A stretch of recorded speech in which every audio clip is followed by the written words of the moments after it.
প্রিয় নবম শ্রেণীর শিক্ষার্থীরা, সুপড়াশোনা করি চ্যানেলের পক্ষ থেকে তোমাদেরকে অনেক অনেক অভিনন্দন। আমরা আজকে তোমাদের গণিতের অভিজ্ঞতা ৮ অর্থাৎ সুষম ও যৌগিক ঘনবস্তু পরিমাপ এই অধ্যায়ের প্রথম পার্টের ক্লাসটা করছি। তো অন্যান্য পার্টগুলো দেখতে গেলে তোমরা ভিডিও নিচে প্লে লিস্টের লিঙ্ক পেয়ে যাবে, সেখান থেকে দেখে নেবে। তো এখানে যে বিষয়গুলো আলোচনা করা হবে সেগুলো এখানে বলা হয়েছে: বৃত্তচাপ এবং বৃত্তকলা পরিমাপ, কোণকের ধারণা, কোণকের ভূমি, বক্রতলের ক্ষেত্রফল আয়তন পরিমাপ, তারপরে গোলকের ক্ষেত্রফল ও আয়তন পরিমাপ, প্রিজমের ধারণা, ক্ষেত্রফল এবং আয়তন নির্ণয়, পিরামিডের ক্ষেত্রফল এবং আয়তন পরিমাপ, সুষম ও যৌগিক ঘনবস্তু পরিমাপের সূত্রের ধারণা এবং সূত্র প্রতিপাদন। তো এটা ছিল 179 পৃষ্ঠা। এবার আমরা 180 পৃষ্ঠায় চলে আসলাম। তো এখানে প্রথমে যেটা বলা হচ্ছে যে সুষম ও যৌগিক ঘনবস্তু পরিমাপ।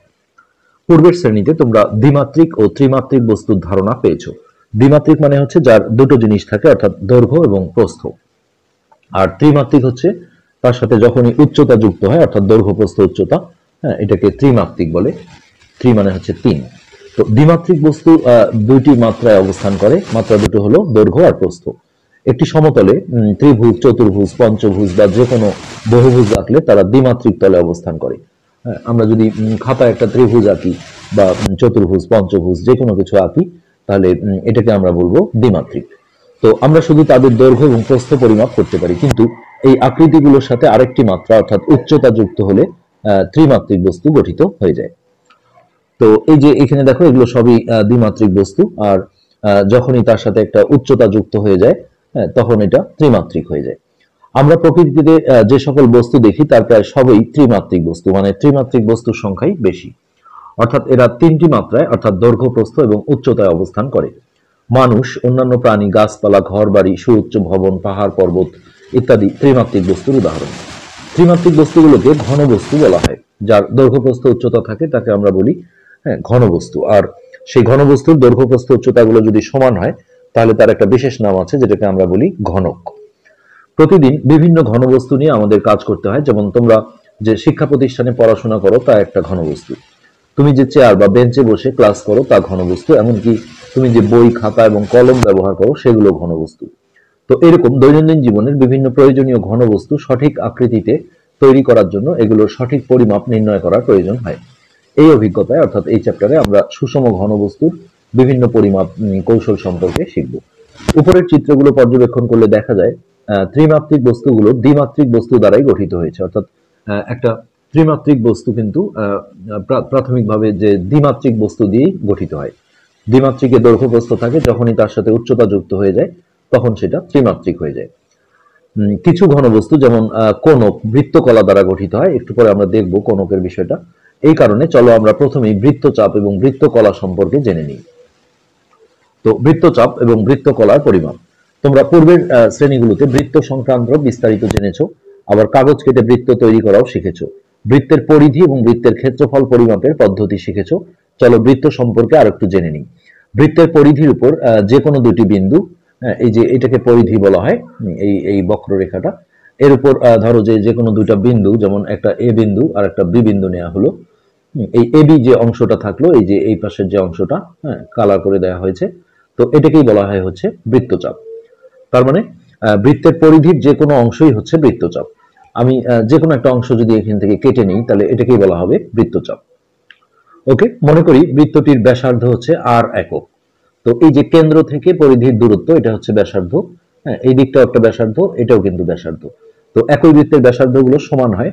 তো এই ব্যাসার্ধটাকে ধরো যে আর একক ধরলো, আর এই এবিটা এখানে হচ্ছে বৃত্তচাপ, আর এই কেন্দ্রে ধরে নিল যে একটা থিটা কোণ উৎপন্ন হয়েছে।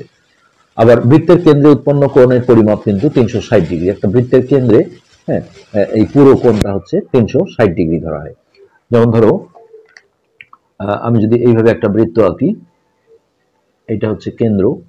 তো আমি এইভাবে যদি একটা সরল রেখা দিই, তাহলে এটা এক সরল কোণ অর্থাৎ 180 ডিগ্রি হবে। আবার এই পাশের অংশটাও 180। হ্যাঁ, তাহলে 180 180 360। এই জন্য বলা হয় বৃত্তের কেন্দ্রে 360 ডিগ্রি কোণ উৎপন্ন হয়। এবার আমরা 181 পৃষ্ঠায় আসলাম।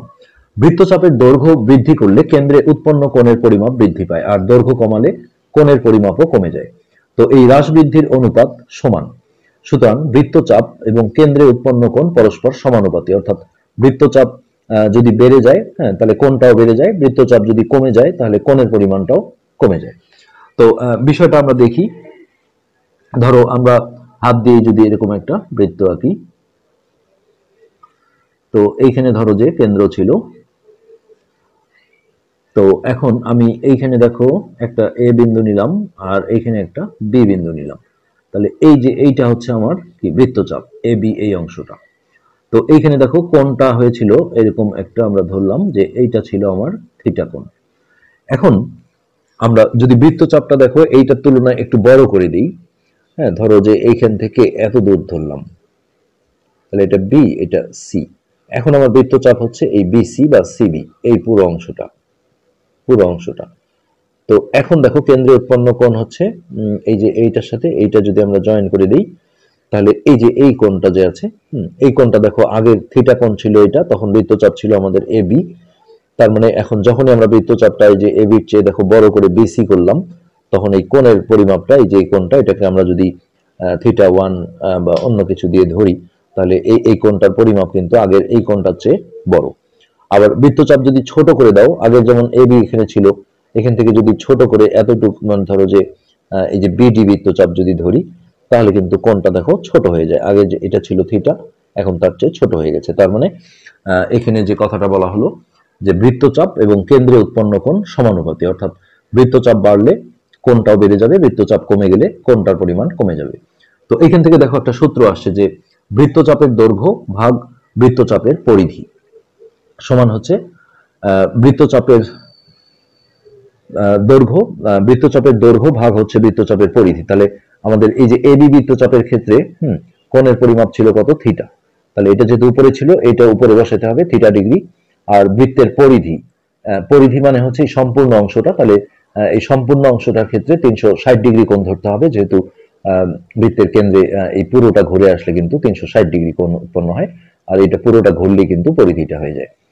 তাহলে মূল যে বিষয়টা হচ্ছে যে বৃত্তচাপের দৈর্ঘ্য ভাগ হচ্ছে বৃত্তের পরিধি। আমরা সূত্রটা দেখাই, যে অঙ্ক করতে গেলে তোমাদের সূত্র মুখস্থ রাখতে হবে, এটা আসলে দেখানো হয়েছে যে কিভাবে সূত্রটা আসছে। তো বৃত্তচাপের দৈর্ঘ্য বাই বৃত্তের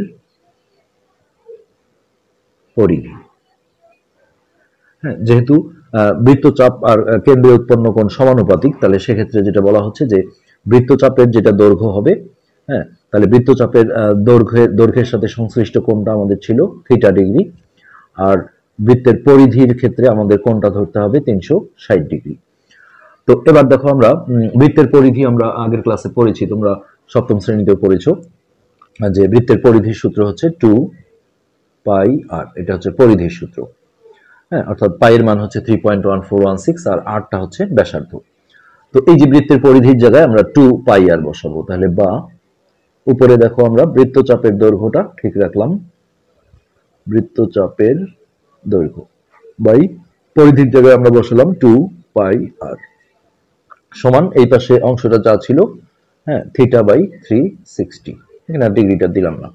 তো নেক্সট এখান থেকে আমরা যদি এখন বৃত্তচাপের দৈর্ঘ্যের সূত্র চাই, তাহলে এই জিনিসটা দেখো নিচে থাকা মানে ভাগ, ওই পাশে গেলে গুণ হয়ে যাবে। তো আমরা যদি এইভাবে লিখি, অতএব এটি কিন্তু আমাদের সূত্র, যেটা অঙ্কে আমাদের কাজে লাগবে, তখন এটা মুখস্থ রাখতে হবে। বৃত্তচাপের দৈর্ঘ্য সমান, তো এই যে এটাকে আমরা এটা দিয়ে গুণ দেব, অর্থাৎ এটা আমরা চাইলে দেখো থিটার সাথে উপরে এইটার সাথে গুণ দিয়ে লিখতে পারি, কারণ একটা ভগ্নাংশকে গুণ করলে লবে বসাতে হয়। অথবা আমরা এইভাবে লিখতে পারি থিটা বাই 360 গুণন এই 2 পাই আর। যেহেতু এটা গুণন সম্পর্ক, তোমরা চাইলে 2 পাই আর আগে লিখতে পারো, এটা পরে লিখতে পারো, অথবা থিটা গুণন 2 পাই আর পুরোটার নিচে বাই দিয়ে 360, এটাও একই। তো এত একক, যেহেতু এখানে মিটার সেন্টিমিটার এগুলো দেওয়া নেই, এই জন্য একক বলা হয়েছে। তো এটাও যেমন সূত্র, এখানে চাইলে আমরা দেখো এই 2 দিয়ে এই 360 কে কাটাকাটি করতে পারি, যেহেতু এটা উপর নিচ। তো কাটাকাটি করলে এখানে আসবে হচ্ছে 180। তো এটাও আমরা বলতে পারি যে থিটা বাই 180, তখন এই 2টা আর থাকবে না, গুণন পাই আর একক। এই দুটোই ইউজ করা যাবে সূত্র হিসেবে। এটা হচ্ছে কাটাকাটি না করলে এইটা, আর কাটাকাটি 2 দিয়ে যদি আমরা 360 কে কাটাকাটি করি, তাহলে সূত্রটা এরকম একটা আকৃতি নেবে। ওকে, এবার আমরা বৃত্তকলা দেখব। আমরা বৃত্তচাপের দৈর্ঘ্যের সূত্র কিন্তু পেয়ে গেলাম, এটা তোমাদের নোট করে রাখতে হবে। তোমরা এটাও লিখতে পারো, বৃত্তচাপের দৈর্ঘ্যের সূত্র, অথবা এটাও লিখতে পারো একই। আচ্ছা, এবার দেখো বৃত্তকলা। বৃত্তের দুইটি ব্যাসার্ধ এবং একটি চাপ দ্বারা গঠিত অঞ্চলকে বৃত্তকলা বলে। তো এই যে দেখো এখানে এটা একটা ব্যাসার্ধ ও এ, আর একটা ও বি একটা ব্যাসার্ধ, তাহলে দুইটা ব্যাসার্ধ লাগবে। আর এই যে একটা চাপ, এটা চাপ, এই এই এটা নিয়ে যে অঞ্চলটা গঠিত হয়, যেটা কালার করা আছে, এই পুরো অঞ্চলটাকে বলা হয় বৃত্তকলা। তো এখানে বৃত্তকলার সূত্র দেখো এইভাবে আনা হচ্ছে যে ব্যাসার্ধটাকে আমরা আর একক ধরলাম, আর এ ও বি, এই বৃত্তকলাটার নাম হচ্ছে এ ও বি, তিনটা অক্ষর দিয়ে বলা হলো। কেন্দ্রে হচ্ছে থিটা ডিগ্রি কোণ উৎপন্ন করেছে। আবার বৃত্তের কেন্দ্রে উৎপন্ন কোণের পরিমাপ কত? 360 ডিগ্রি। তাহলে বৃত্তকলার ক্ষেত্রফল এবং কেন্দ্রে উৎপন্ন কোণ পরস্পর সমানুপাতিক। অর্থাৎ এই বৃত্তকলাটা আমি যদি দেখো বড় করে দিই, আগে যেমন এতটুক ছিল, এখন এই চাপটা আমি যেমন খাতায় এঁকে দেখাই, তো এটা হলো কেন্দ্র। তো বৃত্তকলার জন্য আমাদের দুইটা ব্যাসার্ধ লাগবে, এটা একটা, এটা একটা। ধরো এটা ও ছিল কেন্দ্র, তো এ ও বা ও এ এটা একটা ব্যাসার্ধ, আর ও বি একটা ব্যাসার্ধ, আর এই কেন্দ্রে উৎপন্ন কোণটা ছিল থিটা।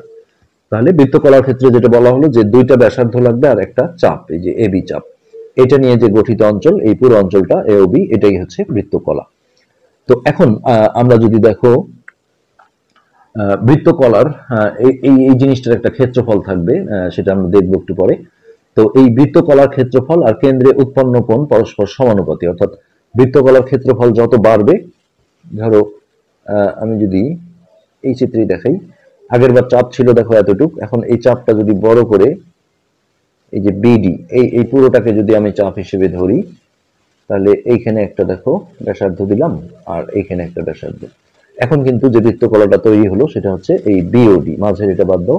তো এই যে অঞ্চলটা, তো এই অঞ্চলটা কিন্তু আগের এই অঞ্চলটার চেয়ে দেখো বড় হয়ে গেছে। অর্থাৎ যখনই আমি বৃত্তচাপটা বড় করে দেব, তখন হচ্ছে যে কেন্দ্রে উৎপন্ন কোণটাও দেখো এই যে এত বড়, আগে এতটুকু ছিল, সেই কেন্দ্রে উৎপন্ন কোণটাও কি বড় হয়ে যায়। তার মানে মূল বিষয়টা যেটা, সেটা হচ্ছে বৃত্তকলার ক্ষেত্রফল যদি বেড়ে যায় তাহলে কেন্দ্রে উৎপন্ন কোণও বেড়ে যাবে, আর বৃত্তকলার ক্ষেত্রফল যদি কমে যায় তাহলে কেন্দ্রের উৎপন্ন কোণটাও ছোট হয়ে যাবে। তো এইখান থেকে আমরা যে সূত্রটা পাবো সেটা হচ্ছে বৃত্তকলার ক্ষেত্রফল, বৃত্তকলার ক্ষেত্রফল ভাগ বৃত্তের ক্ষেত্রফল, বৃত্তের ক্ষেত্রফল সমান। তো যেহেতু কোণের সাথে সম্পর্ক, বৃত্তকলার ক্ষেত্রফল যেহেতু কেন্দ্রে উৎপন্ন কোণের সমানুপাতিক, তাহলে বৃত্তকলার ক্ষেত্রফল যেটা আছে সেটা হচ্ছে কেন্দ্রে উৎপন্ন কোণটা আমরা থিটা ডিগ্রি যদি ধরি, আর বৃত্তের ক্ষেত্রফল যখন পুরো বৃত্তটা ধরবো তখন কোণটা ধরতে হবে 360 ডিগ্রি। ওকে, এখন দেখো বৃত্তের ক্ষেত্রফলের সূত্র তোমরা নিশ্চয়ই পড়েছো, পাই আর স্কয়ার। তো উপরের অংশটা আমরা ঠিক রাখলাম যে বৃত্তকলার ক্ষেত্রফল বাই বৃত্তের ক্ষেত্রফল হচ্ছে পাই আর স্কয়ার সমান এই পাশে থিটা বাই 360, ডিগ্রিটা দেওয়া হলো না। বা এখন দেখো এইটা ভাগ আছে, ওই পারে গেলে গুণ হয়ে যাবে, তাহলে আমাদের সূত্রটা দাঁড়াচ্ছে কি, বৃত্তকলার ক্ষেত্রফল সমান থিটা বাই 360 গুণন এই পাই আর স্কয়ারটা এই পাশে এসে গুণ হয়ে যাবে। এখানেও চাইলে আমরা পাই আর স্কয়ারটা আগে লিখতে পারি, যেহেতু এটা গুণ সম্পর্ক। আর ক্ষেত্রফলের এককে কিন্তু বর্গ একক লিখতে হয়, অর্থাৎ যদি ব্যাসার্ধটা সেন্টিমিটারে থাকে তাহলে বর্গ সেন্টিমিটার, মিটারে থাকলে বর্গ মিটার, এককটাতে বর্গ লিখতে হবে। তো এটাই হচ্ছে বৃত্তকলার ক্ষেত্রফলের সূত্র, এটা নোট করে রাখো। আগেরটা আমরা যেটা দেখলাম বৃত্ত চাপের দৈর্ঘ্যের সূত্র, এটাও লেখা যায়, এটাও লেখা যায়। আর বৃত্তকলার ক্ষেত্রফলের সূত্র হচ্ছে থিটা বাই 360 গুণন পাই আর স্কয়ার। ওকে, এবার আমরা দেখো কোণক সম্পর্কে একটা ধারণা নেব।